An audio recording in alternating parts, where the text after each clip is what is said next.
Give the Oilers a home victory as they defeat the Columbus Blue Jackets 6-3. A good night of celebration.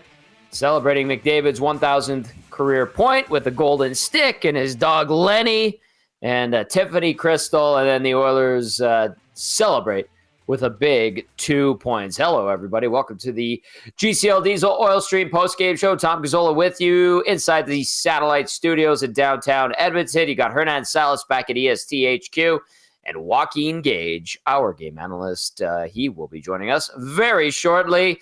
GCL Diesel, of course, providers of the best diesel engine components around, from turbochargers to injectors, fuel pumps to sensors. They are the critical engine component experts, proud to serve Edmonton and Northern Alberta for over 50 years. Join the conversation as always. Text 780-218-9999. Maybe you're making your way home from the game. Let us know your thoughts. And then if you're watching on YouTube, get into the nasty chat. Like, share, tell your friends, subscribe. We're trying to get to 11,000 and make Dusty eat pickled herring, evidently. That'll be the day.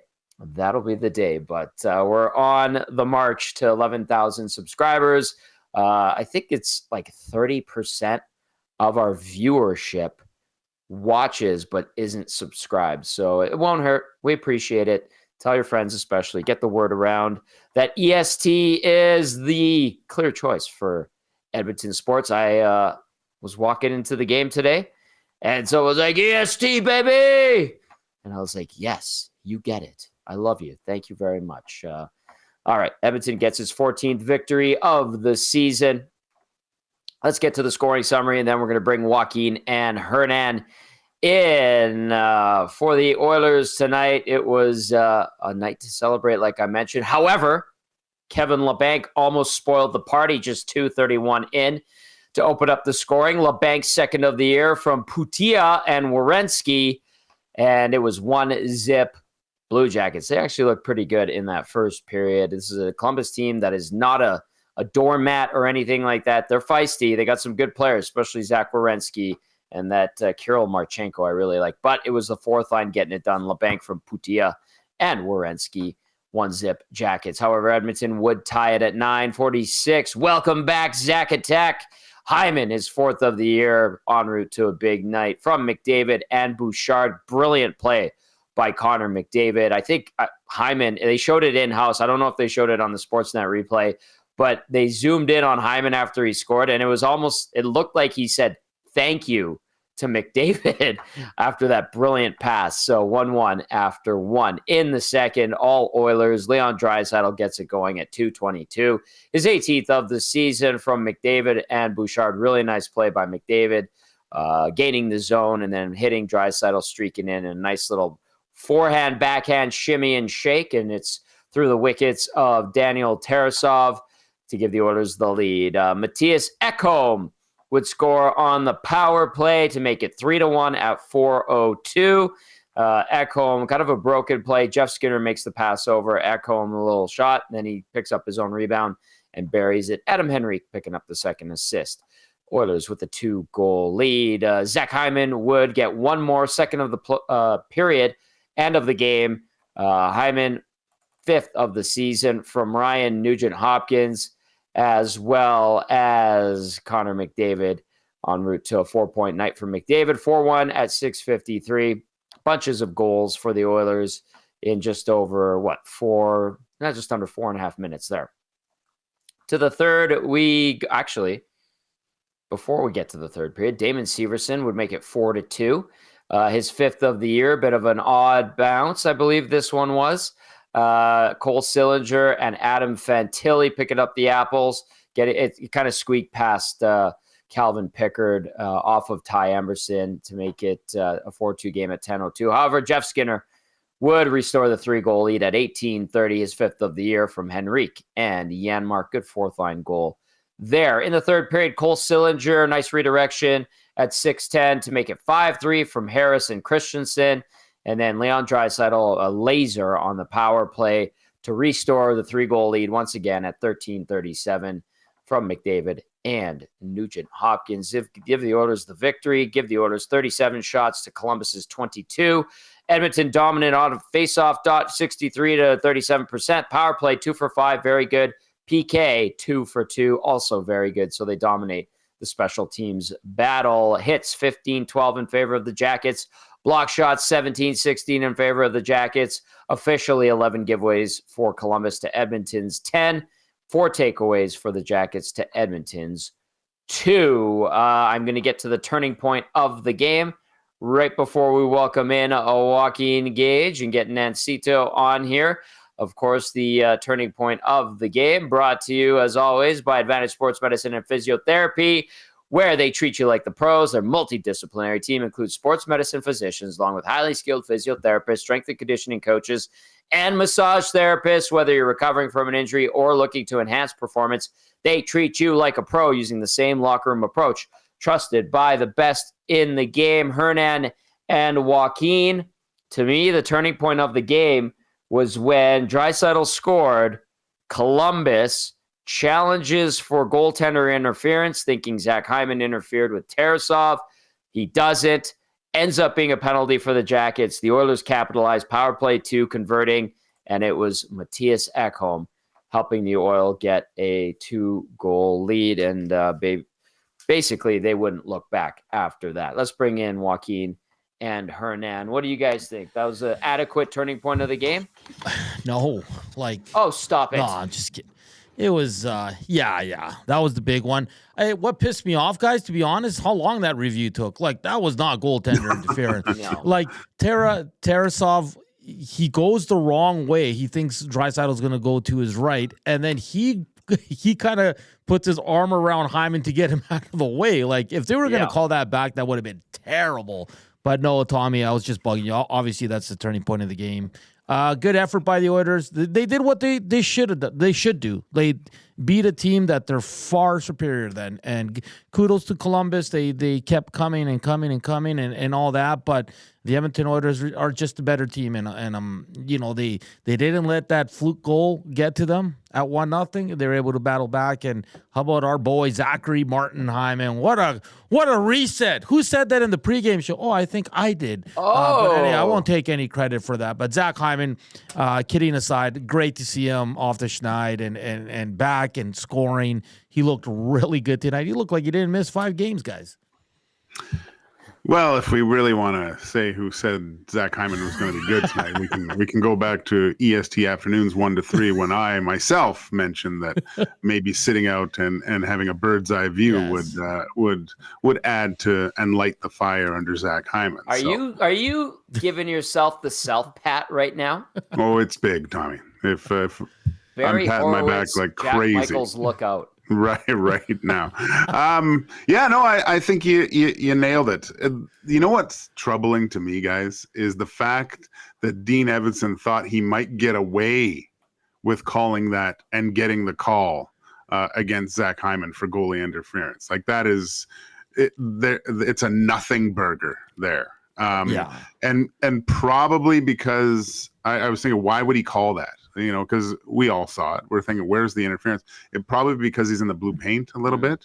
But this is where I've talked about it before. There has to be a level of compete with the goalie too. You have to battle for space a little bit. When you watch goalies now, if someone's in front of them, a lot of times they'll put their hand on them and push them out of the way. Just give them a slight nudge to establish position a little bit. And it was a poorly played play.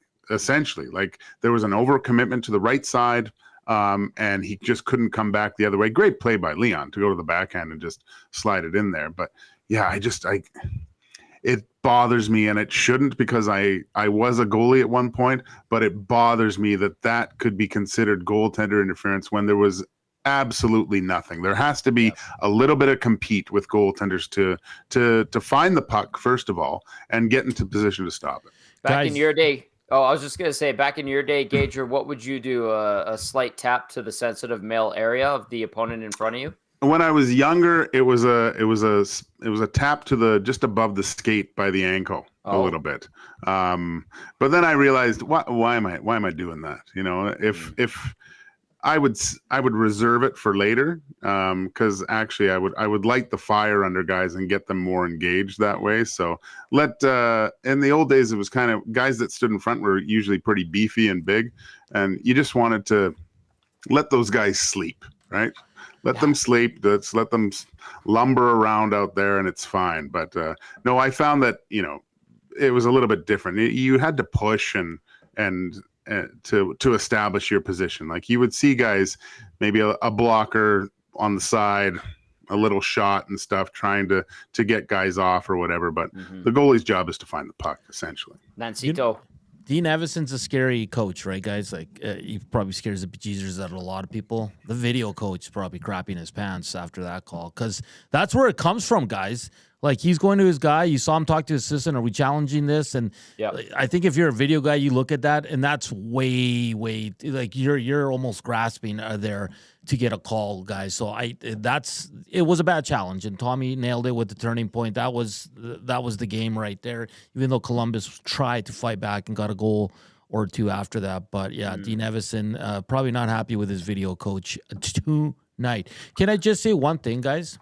Yep. And I'm probably going to get some people riled up here. But the second goal on Pickard, if that was Stuart Skinner, Tommy and Gager, our nasty chat, even with the win, would be all over him for that. That's all I want to say about it. So if we're going to criticize goalies and be hard on them because they have to stop every damn puck, I know it was double deflected. I know it was all that. It touched them. But for me, if Stuart Skinner lets that goal in, guys, he is getting destroyed tonight, even in a 6-3 win. Okay. Would we be seeing in the nasty chat and our text line right now, 0.864, 0.864? Yes. I think that we would. Gager, go ahead, because your thoughts on Calvin Pickard. I thought he made a couple of great saves, but those were some tough bounces, and then the third one was a nice redirection. Yeah, the first one, did it deflect 3 times before, and when you look at Pickard where he was in perfect position to stop that puck.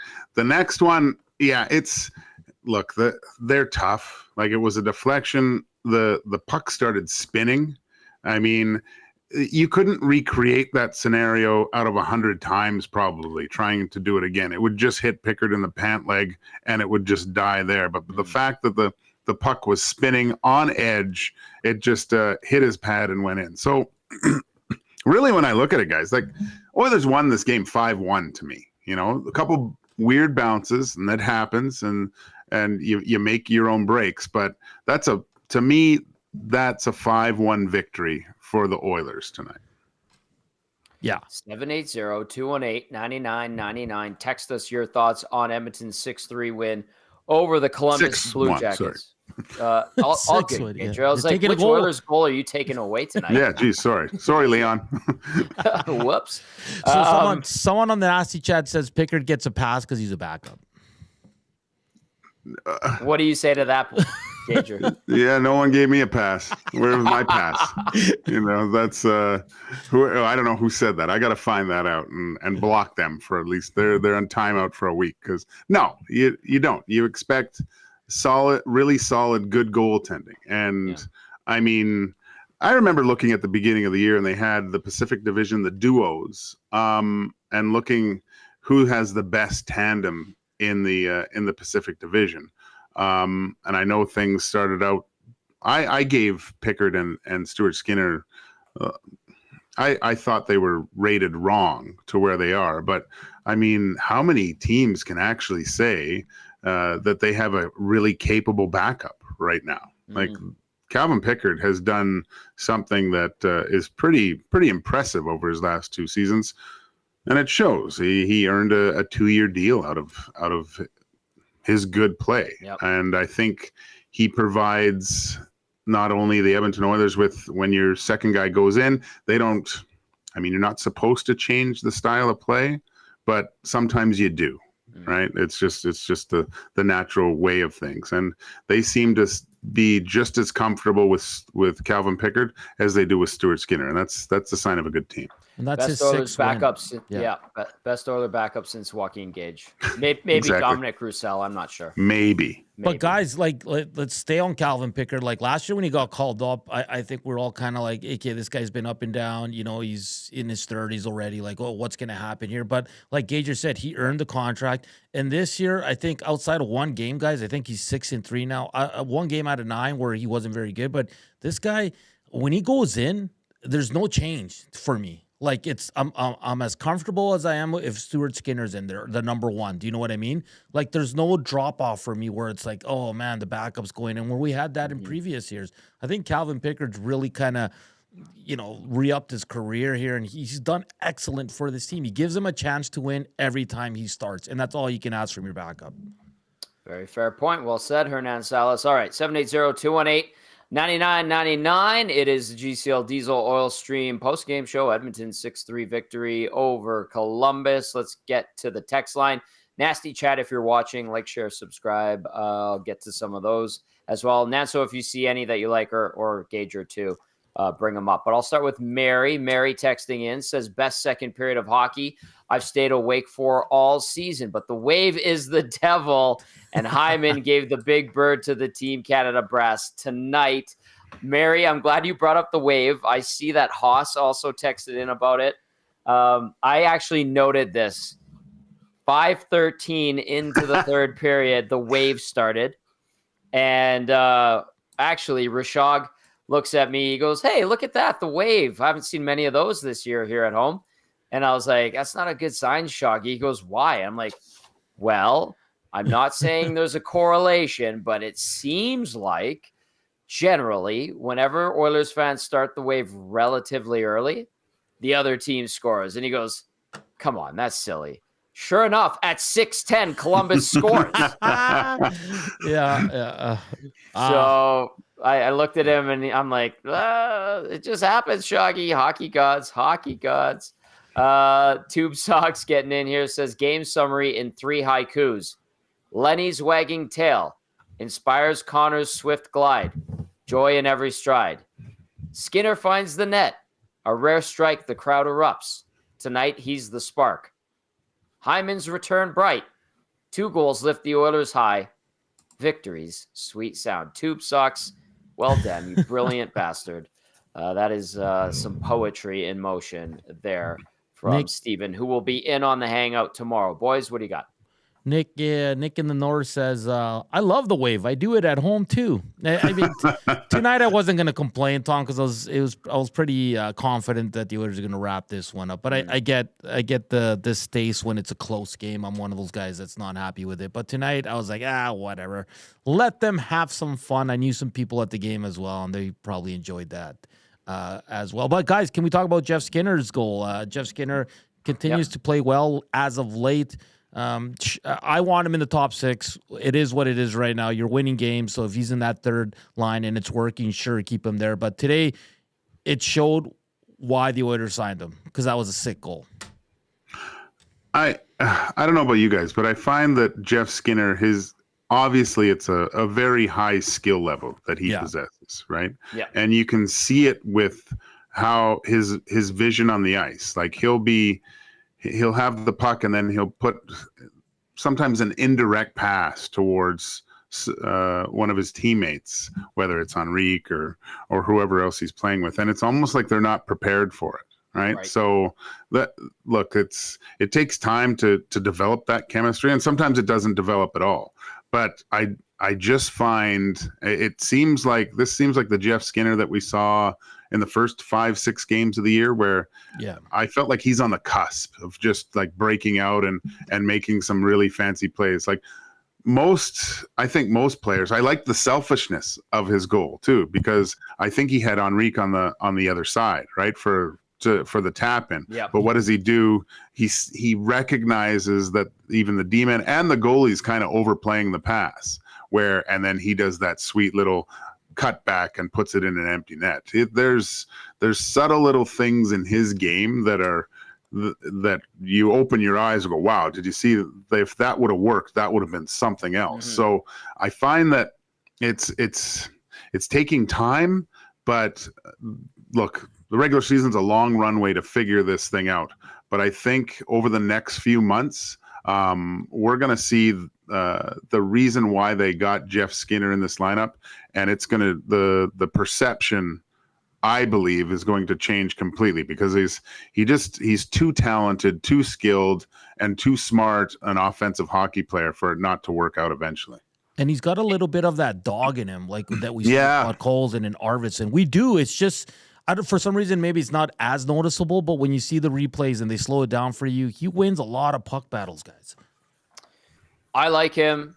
I think he belongs in the top 6. I understand that he comes with some detractors to his game, and that is definitely the defensive side. But the sheer offense he can bring, I think, is an absolute asset if used properly. Now, if you want to see him play a responsible 200-foot game, I think you're asking for too much. Now, that brings us to this text that came in. It's from Peter. Peter texts in and says, Jeff Skinner, I know he scored an absolute beauty goal tonight, but man, I find he looks completely lost with this team. Even on the power play, I noticed he was crowding Nurse the whole time at the blue line and didn't really seem to want the puck. Seems weird. There was that moment, boys, where Nurse had the puck at the top of the blue line, and Skinner was maybe like 10 feet away from him, kind of waiting for it.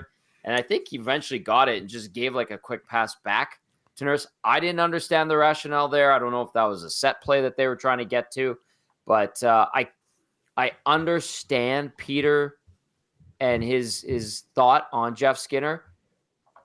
But I feel like players like that, like Skinner, they're kind of unconventional when they create offense, because they'll try weird and different things. Maybe that's part of it. I don't know. Am I out to lunch on this one? Joaquin, what would you say to I don't know. I mean, Tommy, that second power play doesn't get a lot of work, right? So there's probably some things to iron out there. But he did make a great play to Ekholm, delay and find Ekholm back in the slot. Kind of a broken play again. Nanso, if that went in on Skinner, that would probably be a horrible goal. But it was a great fake slap shot follow up with Ekholm to slide it in far side, I guess is what we're going to say with that. No, you could see it, like his vision on the ice, right? And the players around him, sometimes it takes time to recognize what he's capable of too. So I thought the Oilers D have done a great job of coming in waves late. One of the areas of Darnell Nurse's game that I've been really impressed with is that second or third wave that he comes in with too, and gets that good shot away. And I think you're seeing that. I saw Emberson get a little bit more confidence coming up that way too. So I like the look of that coming late, especially with the talent that some of the Oilers possess, like a guy like Jeff Skinner that knows that people are coming like that. He's actually looking for them. And I think that's why that goal was created in the first place. Yeah, and, and kudos to the special teams. Now Columbus has given up a power play goal in 11 straight. I think Jack said on the broadcast that's a record for that club, a record they don't want. But on the positive, both power play score, and you give up nothing as well. So trending in the right direction. We talked about it a bit earlier, Gager, that this might come down to special teams, and it did. They were able to capitalize 2 goals there and not give up any. And I mean, on the 4-minute power play, guys, I thought the second unit was a little bit better.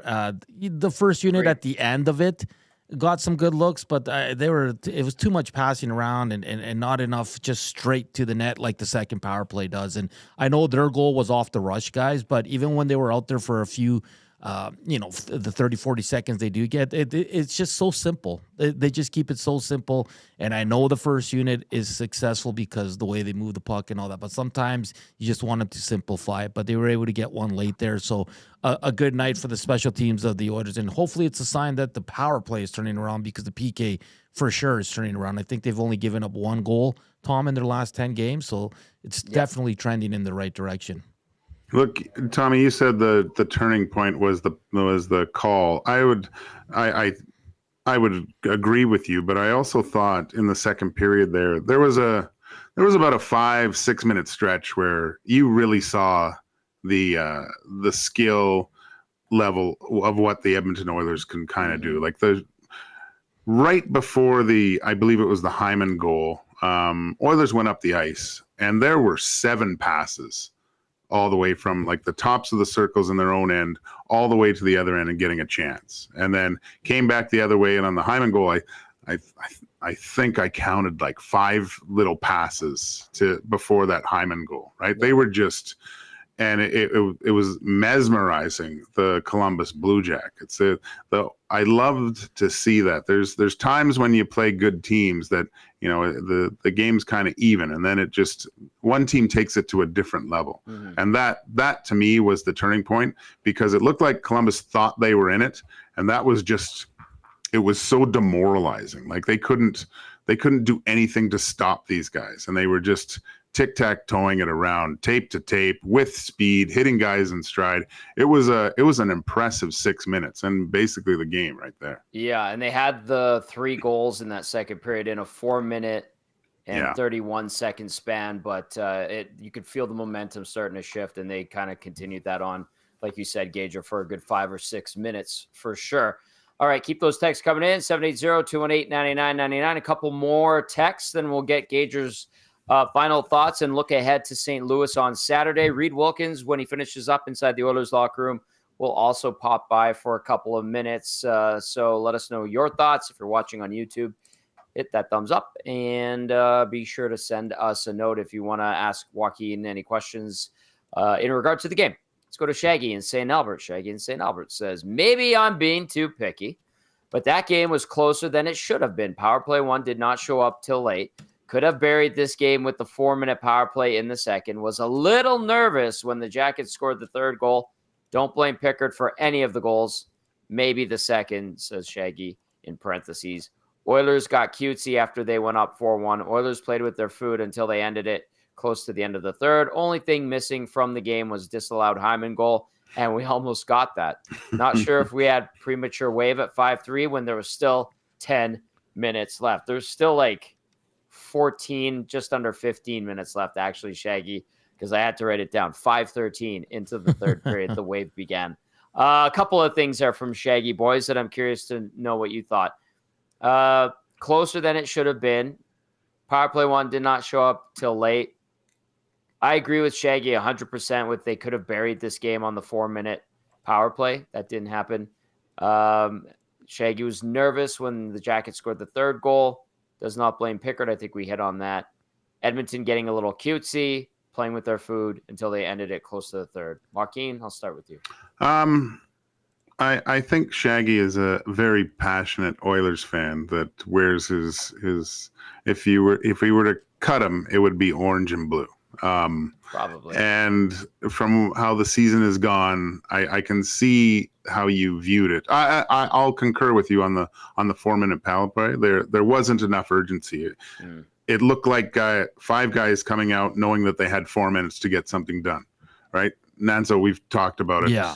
Go out there and in your mind's eye see 45 seconds. You know, it's got to be much quicker, because the first few power plays there was way more movement. That was the first. Yes. The first unit, there was 2x4s stuck to guys' legs, right? There was no extra movement whatsoever with that power play. No, I mean, sometimes when you see the team come back, you get within was a couple goals there. In no time, I thought that the game was in jeopardy, and the body language of the Oilers didn't give me that feel. That the Blue Jackets had a chance here. I thought the Oilers were in pretty much command of that game after that spurt in the second period. It would have had to been a fluky goal or a real bad breakdown, and there just wasn't. I mean, that's Shaggy, if you're going to take something from this game, there wasn't that big mistake by a giveaway, a guy trying to go 80 feet cross ice with a pass. Like they managed the game quite well. They made, when those dangerous areas of 6 feet on either side of blue lines, pucks were getting in or pucks were getting out. That was a if you were to be in the room for the video session with Nabla going over these things, you would see a lot of really, really good things in this game. So, Shaggy, don't worry too much, but get ready for Saturday. It's going to be emotional. Shaggy has an acute eye, and he's not afraid to share his opinion, as we've learned over the last couple of years. Hernan, anything you want to follow up on, or do you want to move on to something else? Yeah, I get the power play stuff for sure, and we talked about it earlier. But I don't think this game was ever in danger outside of the first 10, 15 minutes, sure, when it was closer. But like Gage said, the Oilers looked confident. The Oilers weren't sloppy. I know there was 3 goalie games, but look at the first 2, right? They're lucky. They're lucky bounces that go Columbus' way, but they weren't sloppy. So I didn't see this game, even when they scored the third goals. They're fine. There's no way they were coming back in this one. So, but like you said, it's you worry about this team because they've blown leads this season a lot in the third period. So I get it to a certain extent, but tonight wasn't one of those nights where you were kind of worried that they were going to blow this lead. Yeah, a lot of good momentum, good juju in the building tonight. McDavid Lenny's in the building. That dog's, that's a cute dog. Not as cute as mine, but it's cute. So you have a cute dog. Penny's guys, cute too. I've opened a can of worms. It's full of Koskinen text now and then. I looked over on YouTube. What the hell's going on over there? Well, okay, so the big cat. You guys know who the big cat is? Our fearless leader. Dustin Nielsen got into the nasty chat about 10 minutes ago, and he says, Pickard allows 3. People love him. Skinner allows 1 in a game against Vegas in Colorado, and people claim he's the worst goalie in the league. Don't ever change, folks. And now it's nothing but Mikko Koskinen messages and side arguments and all that. So I love Oiler fans. They're the absolute best, but that's why I brought it up, because I wanted to see the fire. I saw a lot of Koskinen comments, and I was like, why are we talking about Mikko? Okay, I want to get to this one, and then I want to get Gager's thoughts looking ahead to Saturday. First off, though, Coach Mike texts in, says, thoughts on the second line. Wasn't much there tonight. Signed, Coach Mike. And if you're like, who the hell was the second line tonight? Well, for the Oilers, it was Draisaitl between Podkolzin and Kapanen. I noted that Podkolzin had a shift with Derek Ryan and Connor Brown. And I jokingly said to Shaggy, I was like, oh, look, Podkolzin's on the right line. And he immediately goes, what, you don't like him? And I go, no, Shaggy, it's not that I don't like him. It's just I think he's a good third, fourth line guy.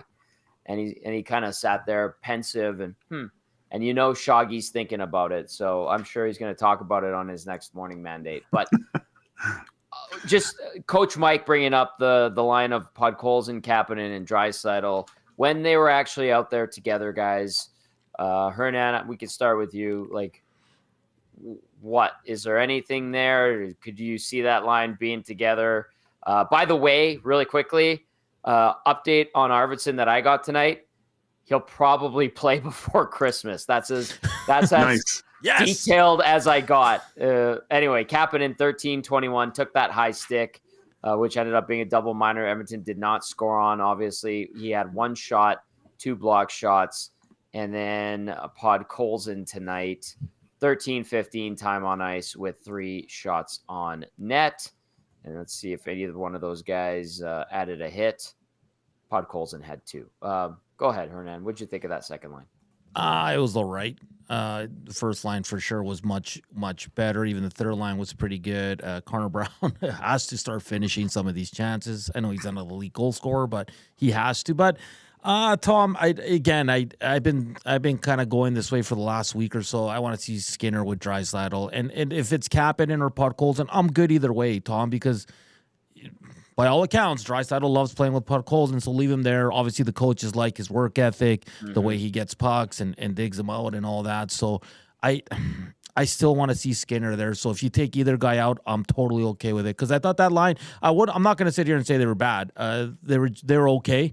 Draisaitl's obviously the mainstay on that line, and he looked good for most of the night. But if they can get Skinner there, I'd be up for that more than what I saw tonight from Podkolzin and Kapanen. Gager, anything on that? I thought they had some effective shifts in the first, but essentially went unnoticed for the better part of the night. Podkolzin was, I don't want to say he's bad, but just, he didn't really do a lot to grab my attention, right? Mm-hmm. There was battle but not some of the plays that we're used to seeing. Kapanen, kind of same thing. I noticed him a few times, but maybe not for all the right reasons. But guys, I think one of the biggest things for Oilers fans to be happy about tonight was the fact that Zach Hyman comes back and really solidifies where he's supposed to be in this lineup and on this team, right? Yeah. He saw some guys fill in for him and do quite admirably, getting some points and stuff, but he comes back after a very un-Zach Hyman kind of start to the season that we've seen, and it was a completely different guy, which was probably warming the hearts of a lot of people. 2 goals, great plays, dogged on pucks. I loved it's great on TV. You didn't probably see it, Tommy, but after the first goal, it was very, very businesslike, him coming back around the net and the expletive "let's go" and his embrace with Connor. It was more like, to me, when I watched that, it was like he's telling Connor McDavid he's back. Like, it wasn't. Didn't he say thank you? That's what I was going to say. It looked like he said thank you right after he scored. They had it on the in-house on the Jumbotron. I looked on the screen for the broadcast and to see if he actually said thank you. I swear to God he did.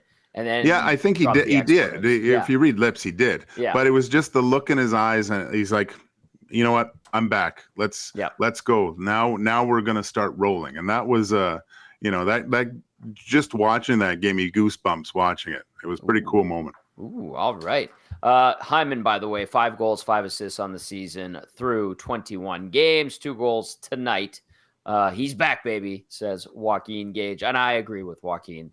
All right, Gager, we see the St. Louis Blues come to town on Saturday. They just beat the Calgary Flames 4-3 in OT. Colton Parayko with the OT winner to break the hearts of everybody at the Saddle Dome. Maybe people from the Parayko family there. They are not part of those people that were heartbroken at the Saddle Dome. A good Edmonton area boy, hurting Flames fans right here. We'll see these Blues and the return of Holloway. And is Broberg back? I haven't had a chance to see if Broberg is back yet. I know he suffered that bad injury. So both, he had 2 assists tonight. So we'll see Broberg and Holloway plus Parayko. I know people around here love Parayko, and rightly so. If you're the Oilers, how do you approach this game? Is it the revenge game for Broberg and Holloway, or are the Oilers going to be a little bit salty on Saturday night? Well, for Holloway, he's just got to make sure that he doesn't jump in the wrong bench, I think, right? Like, it's all he's known up to this point in the NHL. But Nanso, we were talking about this today. He's in a position to succeed in St. Louis. Yeah. I was trying to kind of think if he was in the Oilers lineup where he would have been, but it's so hard to guess because of the start that they had, right? But I mean, we saw what Broberg was capable of in the playoffs last year. It's going to be a very emotional game. I'm sure when both these guys touch the puck, the Boo Birds are going to be out, so that's going to be fun. Saturday night, a little bit later, there's more times for indulging in beverages and what have you not. So it's going to be fun. And the thing that I like about most of it is there's the undercurrents of guys that didn't make it to the Four Nations. You have Parenko and you have Bouchard. You have Binnington, who probably will play. Stuart Skinner's going to get the net. So these are guys that were snubbed and didn't make the team, and probably want to do what Zack Hyman did, is kind of show them what he's really made of and stuff. So there's not only the game itself, but there's little subplots about Saturday night's game that I'm going to find interesting. But if you ask the players, it's just another game. Guys, and keep in mind that there could be some replacement players for Team Canada. right? Yeah, they did mention that on the broadcast tonight, right? So Zack Hyman's probably still at the top of that list. So let's not count him out just yet, right? We shall I don't think you could. It would be what you should do for Saturday, though, boys, is sprinkle a little bit on Broberg and Holloway to pick up points because it's natural that happens. I'm not saying they're going to win. I'm just saying they'll probably get a goal or an assist or something like that. Hey, Reid Wilkins told me in the press box that he put a sprinkle on Bouchard plus 1.5, and he hit it.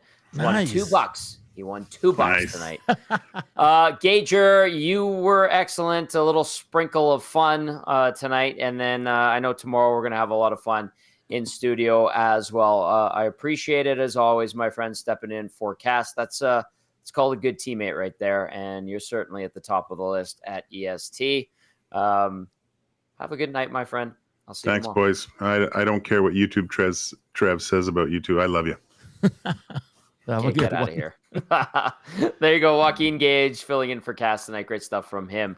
As always, keep those texts coming in, 780-218-9999. Hernan, do we have any audio from the room by any chance? We sure do. I'm just updating the 3 stars, but I'll give it. We have Mr. Zack Hyman, the 2-goal man, and we also have Captain Connor McDavid, who was honored before the game with his cute little puppy there and his familia. Lenny. Yeah, so wherever you want to go, you let me know, boss man, and we'll do it. Okay, let's start with this. Let's go to Zach Hyman first, and then we'll kind of debrief, and maybe we'll hear from Mr. 1000 as well. But let's start off with Zach Hyman, 2 goals in his return after missing 5 games. Here he is. Just how did it feel to be back and playing? I love playing hockey, so it's hard to watch when you're not in, and being back is the best, obviously, to get a win, to be able to contribute. Feels good, obviously. What were you thinking during the goalie interference challenge? You got some bad with those. I don't know. I don't even think about it. I don't know if it was a goal or not. Anytime there's a whistle or a challenge, I'm usually wrong on it. So I don't try to guess. Yeah. Those are the ones that weren't going in for you earlier. Was it kind of just you're doing the same thing this time they went in? Was that it? Or some of them went in. I think I could have had more probably. Had a lot of looks tonight. Some went in, some didn't. It's that's hockey. Like, you just go out there, you play. At the end of the year, it usually adds up. I know you weren't off for an incredibly long time, but it seemed there was no rust. Like, what did you do to make sure that when you got back, there wasn't any of that rust there? A lot of work with actually the goalie coach, Dustin Schwartz. When you're not playing and team's away, or you're just kind of getting the scraps, you're out there early with the goalies, or you're hanging out after morning skate. So just try to get in shape as best I could, stay in shape, I should say. And then, the benefit is you can work on your touches, in practice, and when you're playing, there's not as much time. But when you're not, you're kind of by yourself or with one other guy and with the goalie, and you get a lot of reps. So good to get a lot of touches. Was there a residual benefit and some other stuff got a chance to heal up too? Like, was it the time off good overall? Maybe not just for what was happening in the moment? Yeah, I think it was a good reset. Obviously, didn't have the greatest start. Good first game back. But yeah, when I say greatest start, I just wasn't scoring. I thought I was playing pretty good and getting looks and chances and whatnot. So nice for them to go in. Yeah, you played a lot with Connor. You come out real early. You put someone on your tape right by the net. You get a chance to score early. That's playing with him's got to be good for your confidence. But I would think scoring early in this game is good for your confidence too. Yeah, it's a privilege to play with him, obviously, and when you're out there, you gotta be at your best, because he's always at his best, and even when he's not, his best or his not so best is probably better than almost anybody else's. So you just got to be ready. So it was obviously an unbelievable play by him. Set me up on that first one, and it was nice to get on the board early. I was going to ask, did you as you were trying to get open for him there, did you really kind of see everything in the moment of what he did? Like, how did you see that in your eyes, I guess? Just get open. I think, like playing with him for a long time. you find space, and if he usually finds it if he thinks it's the right play. And obviously, I got a really good look out of it and was able to put it in. Important for your team, 4-1 your last 5 at home. Starting to score more as well on home ice. Power play picking up. A lot of things that kind of need to go well are starting to go well for this group. Yeah, PK too. I think our PK has been phenomenal. I think our goaltending's been really good. 2 weird ones today that kind of just trickled in and whatnot. But yeah, I think as a team we're starting to find our game and play a full game. So a lot of guys contributing, and that's when you get the most success.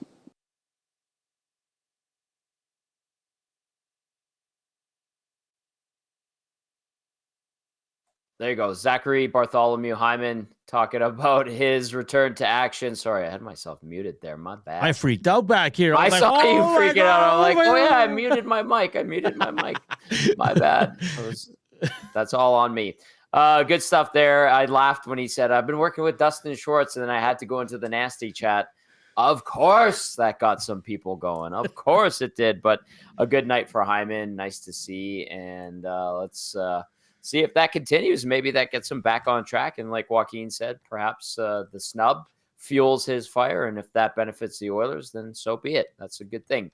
Hernan, you take anything away from what Hyman had to say there? He's such a beauty. Like, if we cover a lot of teams and athletes, Tommy, and he's always candid. He's always respectful. It's just something about Zach Hyman that's just like, you can never be upset at the guy. And like you said, it's a privilege to play with Connor McDavid. Even when he's off, he's still great. And he's just. And I like what he said, where he's like, I've played with him so much now. Like, he gets him. He knows where to go. He knows where to put the stick. Do you know what I mean? So yes, I truly, I'm a big supporter of Zach Hyman. I think he does it. He does everything the right way, Tommy. And it's just great to see him get rewarded, because a slow start, but he was generating before. He just couldn't beat the goalie, or it hit the post, or he just fan on it. Something was always happening. So to see him come back, and I think Rishog asked the question, like, it looked like he didn't miss any time. And it wasn't a long time, but he still missed 5 games. And like you said, he was able to work with goalie guru Dustin Schwartz, so it helped him out. Nicely done. I like what you did there. Let's go into the inbox, 780-218-9999. Share your thoughts on the Oilers' victory, 6-3 over the Columbus Blue Jackets. Eden Texan. Eden says, good evening, boys. McDavid jumped from 14th in scoring to tied for 7th. Draisaitl is now tied for the league lead in goals. Starting with their PK improving, the Oilers have been slowly gaining more and more momentum. Yes, indeed, Eden. They have pretty solid in the last about 15 games or so. I think 8-3-1 in the last 12, if I'm not mistaken, off the top of my head. All right, Reid Wilkins is going to be ready to hop on for a few minutes. Keep those texts coming in. I'm going to go to Mike in Thunder Bay. Mike at Thunder Bay says, what an absolutely solid win. Columbus tends to give the Oilers fits, so it was good to see a strong win against them. Hyman is so back, baby. Leon, league scoring leader. McDavid with another easy 4-point night. Oilers finally have a positive goal differential for the first time this season. I'm going to bed happy. Mike in Thunder Bay, have yourself a great night. Thank you for the text. Let's bring him in. Just give me a sec here, Tom, because he cut out. Whatever and you need, Hernan. I just got whatever you need. I got to center him, and then all right, we'll bring centering him him up. Reid Wilkins standing by will be joining us right away. Let's get to one more. Mary chiming in says, after this game and the Rangers game, that identity is emerging from an inconsistency cocoon. Thank you, Twitter Mary. And Russian Spa guy, let's sneak one in here. It says, boys, since Gager is on, serious question. Why does everyone say knob lock and Gager says knob lock, which is correct? Does Gager know something we don't? Solve this mystery once and for all. I'll tell you this, Russian Spa guy, Gager's weird. That's all you need to know. It's knob lock. There's Reid Wilkins, ready to go. Work in the room. I was just watching the scrums. Reid, good to see the EST mic in there. What are your takeaways from tonight? Well, a couple things. I mean, the Oilers were just better, and the top end guys were clicking. So McDavid 4 assists, Draisaitl 2 goals, Hyman 2 goals. I mean, Bouchard a couple of points. Ekholm got the power play goal. Ekholm was briefly tied with Leon Draisaitl with 3 power play goals. I'm just pulling. I had my stats folded up in the pocket, so I'm just double checking. Very good. Yeah, I mean, the Oilers have better high-end skill than the Blue Jackets, and they played like it tonight. I really think it's that simple in terms of the 6-3 scoreline. Not that other Oilers didn't play well or find ways to contribute or do their jobs, but the offensive players got a ton of points. Good to see Hyman back. McDavid called him, said that he just looked sharp. So that was good. And what, guys, it's a reminder, and maybe we don't talk about this a lot because we so often talk about Hyman scoring on a deflection or banging in a rebound or finishing a pass in tight from McDavid or Draisaitl or something like that. The guy's got a good shot. That was a mid-range shot on his second goal. Now, yes, he's the benefit of good passes with McDavid and Nugent Hopkins working the puck in, but he's got to pick the corner over the goaltender's shoulder on that play. So he was very good. I do want to perhaps unnecessarily and irritatingly comment on the goalie interference challenge. Go for it. I was just typing this in the nasty chat, and I ran out of characters. So I'll have to try to shorten it. The fact that an NHL coach, and I think Dean Evason is a very good coach. Like I know Minnesota's doing well without him, but I thought he did a heck of a job there. Mm-hmm. The fact that an NHL coach thinks he could win that challenge is a sad indication of the world the NHL has created with the goalie interference. I'm not blaming Evason for challenging it, though I do think it was a bit of a fishing expedition. Mm-hmm. I agree. Maybe not a good one, but the fact that he thinks he could win that challenge is pretty sad. That's what we've seen it come to with goaltender interference. About the 4th time I watched it, I realized, he's challenging that. How do you say his name? Tarasov moved his stick and hit Hyman's legs. Because at first I thought, is he challenging that his glove went into Hyman's body? Honestly, and I was thinking, but it was after the puck went in. And so I was thinking, okay, I guess anytime a goaltender's beaten, he should just dive at an offensive player. Oh, he got hit. But he was actually, Hyman's skates were on the edge of the crease, and Tarasov moved his stick and kind of brushed Hyman's legs. So I'm glad it counted. Because when I saw that little bit of contact, I was like, this could actually not count. But that's what Dean Evason was thinking. And look, as you guys know, and I'm sure all of our audience knows, the job of the video coach on any team isn't just to sit there and look for offsides. It's their job to do work on off days and compile goals or like whatever. So they should look at every single goal interference challenge. So maybe I don't even have the name of their video coach. Maybe their guy buzzed down and said, Dean, November 30th, 2022, Philadelphia and Washington or whatever, a goal like that got taken off the board. It's worth challenging. And Evanson's like, yeah, okay, I trust you if you remember it or you just checked it or something. So it's too bad that a goal like that could even be challenged because it was such minor contact. And I think the goal interference stuff has gotten out of hand. And now, having said that, Everson thought maybe he could win it. I didn't think that was a good time to challenge it. It's 2-1. Edmonton was starting to take over the game, but then you gave them a power play to really extend that 2-goal lead. And then it was kind of, I know Columbus eventually got to 3, but that really sparked the Oilers there as part of that 3-goal outburst early in the second. So those are kind of my impressions from this game, but generally from how the Oilers played, the big guys were great. They had control of this one. By the way, the Columbus Blue Jackets video coach, he's actually the video assistant coach, is Dan Singleton, who's been with the team since day one back in September 2000.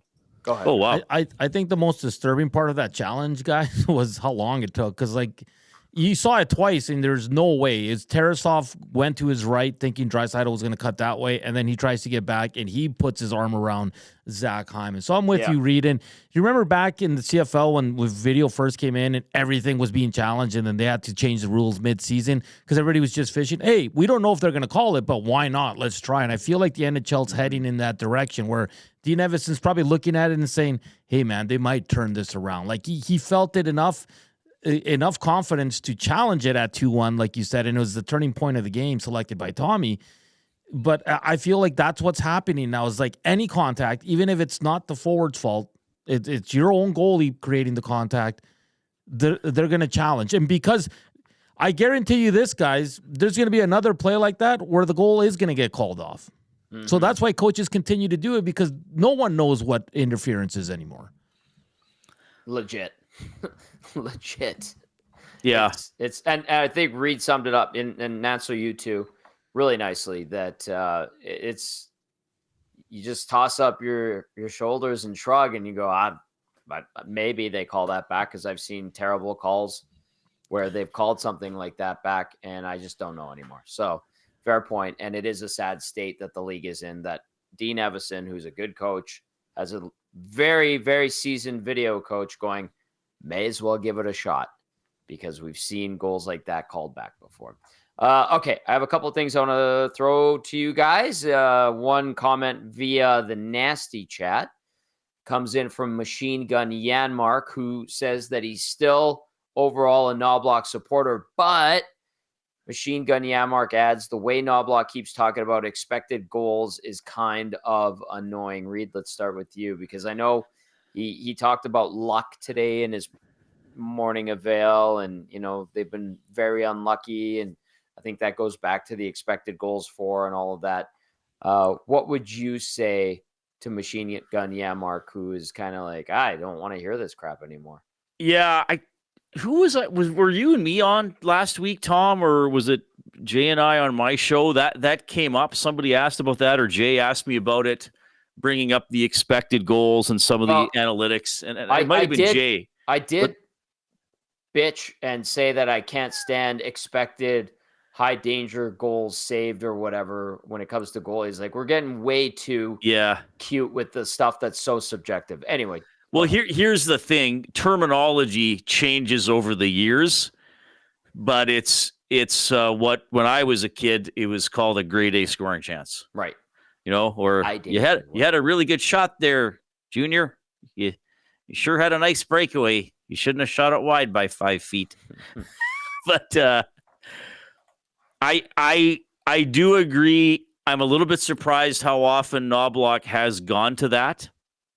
Yeah. I think that maybe early in the season, some of that messaging was also to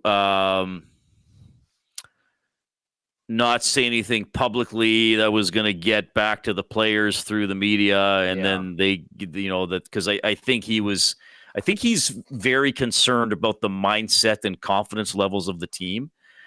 Not that other coaches aren't, but maybe that might be more of a priority for him. I'm not saying he doesn't know about X's and O's because he does. But remember when he got hired, he said his first priority was just get guys feeling like they belong in the NHL again because they were kind of so down in the dumps when they were 3-9-1. So, yeah, I think he's just saying it probably because that's probably some of the messaging to the players that I think you have to say, okay, we're doing the right things. We just have to finish, or we just have to, 90% of our offensive play is good. We just have to do the 10% at the end to finish it. But I understand that sentiment from Machine Gun Yanmark, who has one of the best handles in the nasty chat, that I understand there may be some weariness in the fan base, but I used to hear the same things that I'm sure you guys did. Like Dave Tippett used to say, we're chasing the game, and people be like, quit saying that. I mean, unfortunately, human beings have phrases they go to, and sometimes they get a little old. But I do understand why he's saying it. Yeah, maybe. Well, hopefully we're not hearing about that because we're getting actual goals and not expected goals as the season continues. And you've heard a few players, including Draisaitl last week, he was asked about that, and he goes, if we're not scoring, who cares what our metrics are? Right. He goes, we can be tops in all the analytics, but if we're not scoring and we're not stopping the puck from going in our net, it doesn't matter. Well, that goes to something I was just going back and forth a little bit in the nasty chat. Had a chance to get in there and read some stuff with Steve. Steve brought up that Mike Smith is the best goalie of the McDavid era. And I was like, you know what? I think Cam Talbot had the best season overall. And Steve said 923 save percentage. Yeah, but Talb's, I think the numbers that matter most are W's, L's, and OTLs. I think, again, we get caught up in the averages and stuff like that. And it just kind of gets like, oh, you guys, like. How about goals, the goalie that took you to the Stanley Cup Finals? Well, the guy that took you to the Cup Final, yeah. I mean, yeah. Yeah, anyway. Okay, Reid. Troll texts in, says, Brown is having a tough time lately. He couldn't score on a breakaway empty net right now. What did you make of Connor Brown? And then how about the depth players for the Oilers tonight in their 6-3 victory? Yeah, Brown kind of missed an easy one. I think he fanned on a one-timer in the second period. Yes. Yeah, it was kind of. Remember flashing back to the Vegas game. I might be flashing back to the Vegas game. That was the Vegas game. Actually, jeez, sorry, everybody. Trust me, it's all a blur. I thought that the depth guys were okay. Again, the big guys won the game. Yeah. And let's face it, some nights that happens. Your top end guys are just that much better than the other team's top end guys. So I'm not going to nitpick too much. Yeah, I would agree, Brown. I mean, you'd like him to finish more. I will say this. At least he has some goals. What does he have, 3 or 4, as opposed to the 0 he had at this time last year? He has 3. And he gets chance. I mean, last year, remember, he wasn't scoring and he wasn't getting chances. That's what was alarming. I thought, I guess I would just say the depth guys didn't lose the game. It wasn't 4 goals provided by the high-end guys, but the other guys were so bad they still lost by 1. I thought Podkolzin had struggles with the puck again tonight, which I know is my one kind of criticism of him, but that just might be the player that he is. But, really you hope as the season goes along that especially Henrique, Janmark, and Brown, whether they play together or not, look like they did last year. Strong penalty killers, strong on the puck, and chip in the occasional goal. And they did get a goal from Jeff Skinner tonight, who wound up with a couple of points. So I guess I just really have I'm not trouble. Maybe I just feel a little reluctant to okay, let's go down the lineup and find a guy who didn't play great when it was 6-3 and your big guys carried the day. Sometimes your stars just win you games. Yeah. 7 guys had multi-point games tonight, led by Connor McDavid. But Jeff Skinner had 2. Henrique had 2, giving him 9 points on the season. And Janmark picked up 1. So there's a little bit of depth scoring there. But we'll see if that can continue on Saturday. Reid, one last one for you. Take a look ahead to Saturday's game, the revenge game for Broberg and Holloway. Yeah, who's getting revenge on who? I don't know. I'm just calling it the revenge game. It's probably a bigger deal to the fans than it will be to the players. I think to them to the players, it's a business transaction that just played out the way it did. Maybe Stan Bowman and Doug Armstrong could play like a best of 5 checkers game at center ice. I don't know. I don't know why I picked checkers. Should have picked 21 basketball. Sure. Uno. Yeah, played some Uno. But it's cool that Parayko's coming through town so quickly after being named to the Four Nations face-off team. And, he's from St. Albert. I think it's just another... I I guess I'll say this for me. I'm not so. I mean, yes, I know. I understand Broberg and Holloway. That's a story. I don't want to deny that. But to me, it's the story for the Oilers is let's keep building here. I think since they came back from their break, they've played 11 out of 12 good periods. I mean, the first period in Utah wasn't great. I think every period since then, they've been at least even with the other team. I know they didn't score in Vegas, but I thought they played a pretty responsible game and had a lot of chances in the third. I think this started probably with a couple games even before the layoff. And they have to start playing better on home ice. Like now it's 7 of the next 8 at home. Yeah. They were a below 500 home team before tonight. So, I'm more worried about how the Oilers come out again as opposed to, anything to do with the RFA offer sheets in the summer. Mm-hmm. I mean, the Blues have some players that have played well against the Oilers, like Kyrou, like Thomas, like Neighbors in that one game last year. He looked like an all-world player, and he's going to be excited coming into town. So that's more my focus for that game is just Edmonton keeping up the details. They're much cleaner, much less sloppy than they were for about the first 15 games of this season. So I just want to see that continue. I love it. Nanso, anything else for Reid? No, we're good. Good stuff, beautiful. Reid, as always. Yes. Thank you. All right. Reid, Rick, get some rest, sweet prince. I will see you in the morrow, and fun will be had at our Okay. Thanks, guys. Okay. Ciao. There you go. Okay. Reid Wilkins, host of the Reid Wilkins Show with Jay Milne. Awesome stuff, as always, from Reid, Rick, doing great work inside the Oilers locker room, too. Okay. We have a few more minutes here. Text us 780-218-9999, and you can get into the nasty chat. I saw JCD780 being like, hey, are you hearing when Kane's coming back? I'm hearing early 2025. And I said, where you hear that? And he sends me a Kevin Weeks screen grab that was nondescript. So JCD780 said, I think he tweeted maybe February or March. I think Kevin Weeks tweeted last week that he could come back as early as January. He didn't give a specific date. You want me to give you a specific date on a return for a player that we've all been wondering about? I was told before Christmas, expect to see Victor Arvidsson play. I laughed when I was told that tonight. I said, great, thank you, really narrowing it down. So there's an update. Go ahead, Hernan. Machine Gun Yanmark brought up that, I guess yesterday on Twitter, there's an analytics fellow who's pretty outspoken and whatever. He does his stuff and sure. Shows the data and all that. And I guess Joel Farabee went at him because I think it was regarding Travis Sanheim's inclusion in the Canada roster. Mm-hmm. And I guess this analytics guy admitted that he didn't watch many Philly games. So this is why analytics kind of bothers me, is because you have to watch the game. There's good information in analytics.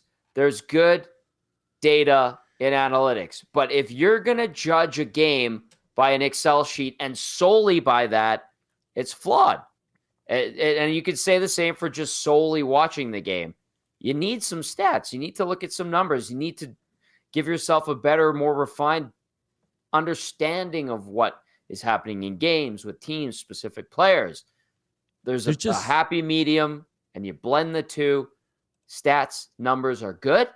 Too much of them and only them can be misleading. Yeah. So I was looking at it strictly just watching. Yeah, players come to the defense of these some, and you've seen that a few times here. But I just found that interesting, and I know there's a place for analytics in sports and in hockey, and I know every team's using it. But what bothers me is that when a team does good, it's all analytics. When a team does bad, it's because they don't have analytics. And I'll tell you right now, the Buffalo Sabres are super heavy analytics. How are they doing right now? Yeah. How are they doing right? They do digital scouting. How are they doing right now? Carolina. And then any team that's super old school, how are they doing right now? Probably not good. And that's the thing. And I think there's a lot of assumptions, and especially regarding the Edmonton team, of how analytics is helping the team, how it doesn't. And you don't know that unless you're in there, Tommy. You don't. or unless you're getting information straight from coaches within the team, whether it's the Oilers or the Devils or the Flames or the Canucks. Like, we got to stop assuming that analytics is helping this team because they're in first place. Like, you don't know that. You just, it's always to build the narrative, right? Of which side you're on, right? And again, I'm not against analytics, but when someone admits to a player that's kind of dogging a player for making the Canadian national team, for me, that's okay. You haven't watched him, so you're just going off your charts. That's not fair. No. Because who are you playing with? Who are you playing against? Do you know what I mean? If your partner are you hurting people don't know? Yeah, exactly. Are you playing with someone who's hurt and people don't know? Are you playing with a bad player that's bringing you down? Right. Or are you the bad player bringing your partner down? Or are you playing with an analytics darling that actually isn't that good, and you can't do diddly squat out there with them? That happens. Well, just thanks to Machine Gun Yamark for putting that on my radar. That's very interesting. Yeah, I like it. Good. Yeah, we're getting feisty at the end of the show. I love it. We need to get to the Damon Bunting Remax Elite Player of the Game. Yes. Damon Bunting, consistent, top-producing realtor in Greater Edmonton and among Western Canadian Remax realtors. Damon and his team would love to help you find that right home or make the move from your current home. He is community-driven. He does understand what it takes to make a difference in the city. And check him out on DamonBunting.com or visit his Instagram at Damon Bunting Real Estate. Great guy all around. Love him. He's awesome. Let's get to the player of the game, brought to you by Damon Bunting Remax Elite. Hernan Salas, take it away, my friend. Very easy one tonight. The return of Zachary Martin Hyman. 2 goals on the night, a +3, 1905. Time on ice, 5 shots on net. Excellent to see Zack Hyman back and producing. So he is your Damon Bunting player of the game for the Oilers' 6-3 win over the Blue Jackets. Bonus player of the game, Lenny. He's a good boy. He's a good boy. Oh, he's so cute. Nicely done. Zack Hyman on his return. Damon Bunting, Remax Elite Player of the Game. Nanso, fine work as always, my friend.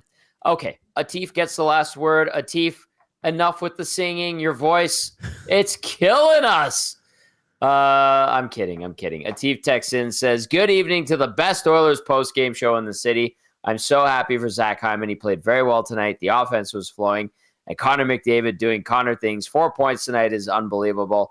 The team got off to a slow start in the first, but poured it on in the second and the third. I also want to ask you guys, I know this is an Oilers post-game show, any surprises for Team Canada's rosters, players on the team, and players off the team? Atif, I said it yesterday, Brandon Hagel, Adam Sorelli. Good for them to be named. That's awesome. The John Cooper Jarvis guys. Yeah, Seth Jarvis, I think, is going to be a sneaky good player. So that one didn't catch me off guard as much as the Tampa players. I'll happily be proven wrong, but those ones kind of surprised me, especially with Mark Scheifele not being on there. Hernan, do you want to chime in there? No, I think I'm with you. I think there's a little bit of bias with the GM and the head coach there with certain players.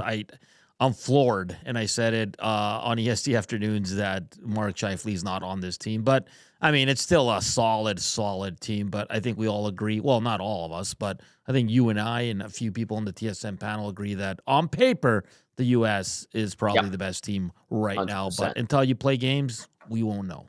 Have to play the game.